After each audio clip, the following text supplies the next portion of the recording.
मेरे को गंभीर चर्चा पर अपनी बात रखने को समय दिया है। सबसे पहले तो मैं अपनी तरफ से उन भाइयों को श्रद्धांजलि अर्पित करना चाहता हूं जिन्होंने पहलगांव में अपनी जान दी, जिन्होंने इस देश के लिए अपने प्राण दिए। मैं उन लोगों को श्रद्धांजलि अर्पित करना चाहता हूं और आशा करता हूं और प्रार्थना करता हूं कि दोबारा ऐसा कभी ना हो, हमारे देश के अंदर किसी व्यक्ति को जान देनी पड़े। मैं अपने जवानों के लिए भी कुछ शब्द कहना चाहता हूं, उन जवानों के लिए जिन्होंने इस देश की रक्षा के लिए, एकता और अखंडता के लिए हमेशा बॉर्डर पर तैनात होकर हमारे देश की रक्षा करने का काम किया है। मैंने उनके लिए दो शब्द लिखे हैं। भारत मां की शान के लिए मिट जाते हैं हम, तिरंगे में लिपट तबूतों में बंद हो कंधों पर आते हैं हम। तिरंगे में लिपट तबूतों में बंद हो कंधों पर आते हैं हम। गांव शहर गलियों में फूलों की बारिश में नहाते हुए यूं ही हंसते हंसते भारत मां पर मिट जाते हैं हम। हमें अपनी सेना पर कोई शक नहीं है अध्यक्ष महोदय, हमें गर्व है कि हमारे पास इतनी अच्छी सेना और इतनी मजबूत सेना है जो दुश्मन का मुंह तोड़ जवाब दे सकती है। हमें, आज मैं तमाम वक्ताओं को सुन रहा था सभापति जी, ऐसा लग रहा था कि पूरे का पूरा विपक्ष, कुछ जो सत्ता पर पक्ष है, वो इस नजरिए से देख रहा था और बात कर रहा था कि हमने कहीं ना कहीं ऑपरेशन सिंदूर का विरोध किया है।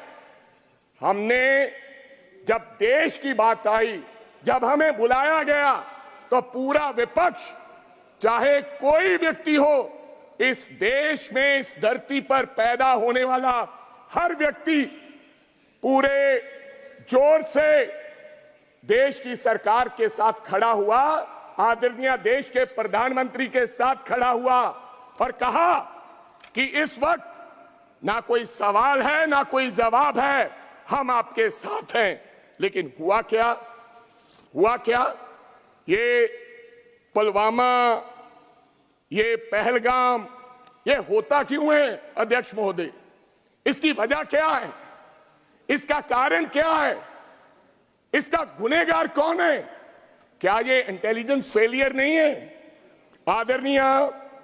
आदरणीय गृह मंत्री साहब अमित शाह जी 8 अप्रैल 2025 को जम्मू कश्मीर जाते हैं और सिक्योरिटी के बारे में जांच पड़ताल करते हैं। जहां तो इंटेलिजेंस ने किसी प्रकार कोई इत्तला नहीं दी, या फिर उनके पास इंफॉर्मेशन नहीं थी। लेकिन इसकी जिम्मेदारी तो किसी ना किसी को लेनी होगी अध्यक्ष महोदय। कौन जिम्मेदारी लेगा? कौन माफी मांगेगा? पुलवामा हुआ, पहलगाम हुआ, इसकी जिम्मेदारी लेनी पड़ेगी। अगर मैं उनकी जगह पर होता तो हमें तुरंत माफी मांगते हुए देश के गृह मंत्री को इस्तीफा दे देना चाहिए था, क्योंकि ये इंटेलिजेंस फेलियर है। आपकी वजह से उन निहत्थे 25-26 लोगों की जान गई है। अगर आप 11 साल से इस देश की इंटेलिजेंस नहीं संभाल सकते, तो इस देश की 140 करोड़ की आबादी वाले देश को संभालने की आप में क्षमता नहीं है। मेरा सवाल आप पर है सीधा। और मैं अध्यक्ष महोदय, मेरे और भी कई सवाल है। पहला सवाल, आपने 7 मई को डायरेक्शन दिया, आपने कहा कि हम पाकिस्तान के आतंकवादी ठिकानों पर हमला करेंगे। आप बार बार पूछते हैं कि आप ये क्यों पूछते हो कि पेन टूटा और पेंसिल टूटी? आप ये पूछो कि हमारा ऑपरेशन सफल हुआ कि नहीं हुआ, हमारा रिजल्ट कैसा था। हमें शक है, हुआ क्या? मैं आपसे ये जानना चाहता हूं, सरकार से जानना चाहता हूं जब 7 मई को आपने पाकिस्तान को, आपके एक्सटर्नल अफेयर मिनिस्टर ने यह कह दिया कि हम आपके आतंकवादी ठिकानों पर हमला करने जा रहे हैं। एक तरफ तो आप कहते हैं कि पाकिस्तान टेररिस्ट की नर्सरी है, ये अभी आज कहा डिफेंस मिनिस्टर ने। इसके बावजूद जो देश पाकिस्तान दुश्मनों को पाल रहा है उनको आप अतला देते हैं। उन्होंने तो नहीं अतला दी कि हम पुलवामा करने वाले हैं, हम पहलगाम करने वाले हैं, उन्होंने तो नहीं बताया, लेकिन आपने उनको पहले बताया। तो आप क्या समझते हैं?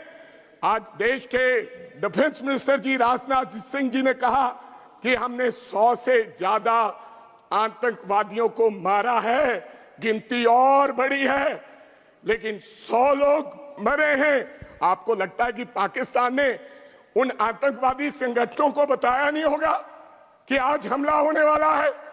आप चले जाइए, बताया होगा, बताया होगा, जरूर बताया होगा। तो आपने आगे क्या किया? अध्यक्ष महोदय, यहीं तक नहीं, आपने अपनी सेना को, बहादुर सेना को यह कहा, जब 7 मई 1 से 1:30 बजे जब 22 मिनट का वो ऑपरेशन चला, तो आपने अपनी सेना को यह कहा कि केवल आतंकवादी संगठनों पर आपने हमला करना है। आप कहीं सिविलियन पे और कहीं भी पाकिस्तान की आर्मी के हेडक्वार्टर पे आप किसी प्रकार का कोई हमला नहीं करेंगे। इसी की वजह से हमारे 5 एयरक्राफ्ट गिरे।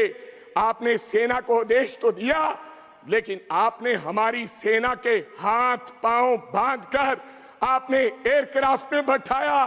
वो मजबूर थे, वो लाचार थे कि अब पाकिस्तान जब रिटेलिएट कर रहा था हम क्या करें।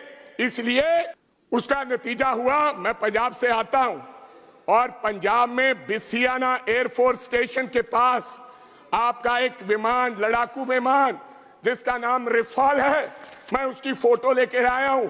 उसका टेल गिरा और मैं वहां पर गया, उसके ऊपर लिखा था BS-001 और नीचे ये BS-001 आपका रफाल एयरक्राफ्ट गिरा पहले दिन, जिसमें गिरने पर एक व्यक्ति की मौत हुई और 9 लोग जख्मी हुए।